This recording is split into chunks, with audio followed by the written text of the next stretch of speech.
This is your stimulus package update for Thursday, November 12, 2020. We estimate review are working hard to keep you informed of the stimulus news. The U.S. economy is in dire need of stimulus, which will require congressional and presidential action. Here is an excerpt from a recent article. The U.S. economy is recovering, but there's still a long way before it comes back to even.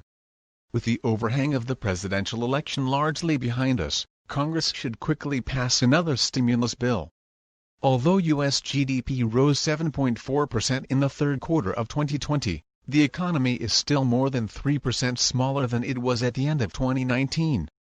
Around 22 million Americans lost their jobs in March and April of this year. Despite substantial employment gains over the third quarter, almost half of these Americans are still out of work. Many knowledge workers have been able to work effectively from home. Seeking more space in backyards, they have driven up home prices in suburban and exurban areas. But many lower-income Americans need to be physically present to work at factories, hospitals and essential public services in large cities. Others struggle to work or study remotely without separate home offices or strong internet connections.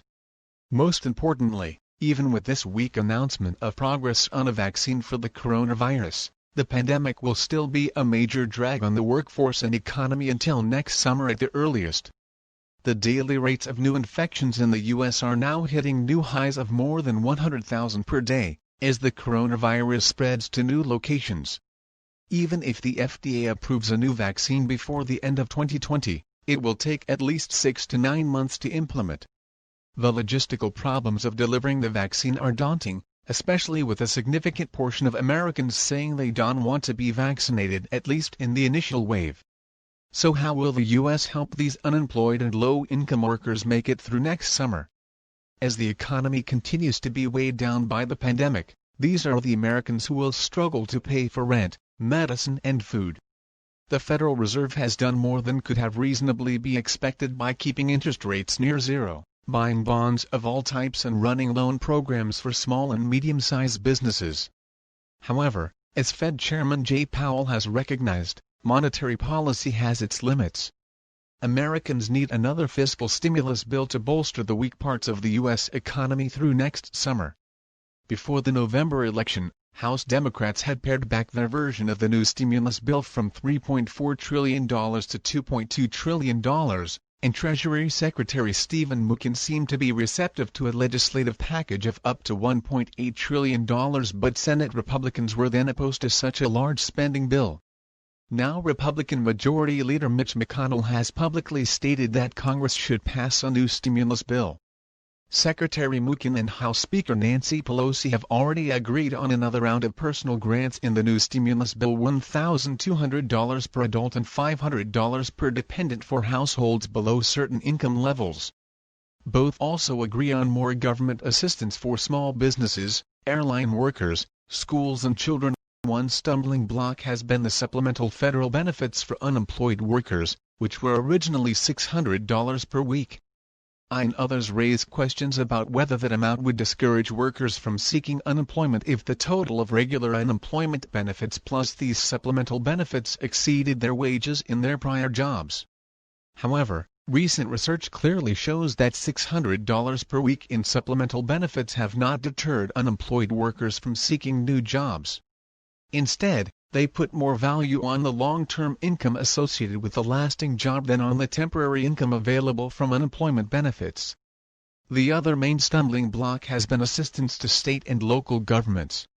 The House has proposed $436 billion in funds to be distributed over the next year, but the Senate is concerned that these funds not be used to bail out cities and states which did a poor job of managing their pension liabilities over the last decade.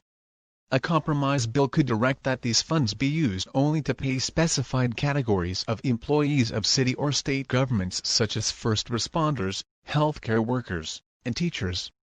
Nevertheless, the politics of such a compromise bill are still up in the air. It is still unclear if the Republicans will hold on to their majority in the Senate. While Senate Republicans will certainly retain 50 seats, they will have to win at least one of the 2 seats up for grabs in the Georgia runoff elections this January.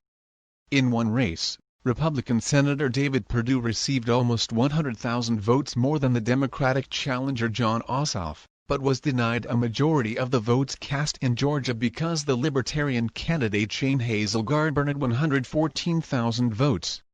Democrats will face big challenges in persuading these 114,000 Hazel voters to support Ossoff.